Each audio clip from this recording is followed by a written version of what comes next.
and his friend, what's your name? Tyler, are breaking grounds here at Common Ground High School. From the looks of things, they're putting in a new walkway which will make it more wheelchair accessible. Let's see what we can find out from Mike and Tyler. Here with Mike from LaRosa Earth Group. LaRosa Earth Group. Thanks, Mike. Mike, could you tell us a little bit about what you've been working on here? We're building a walkway.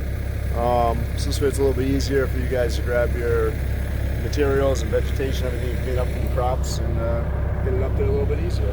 Fantastic, Mike. And who else is going to benefit from this walkway? The kids, the people that work here, the public if they come and use it.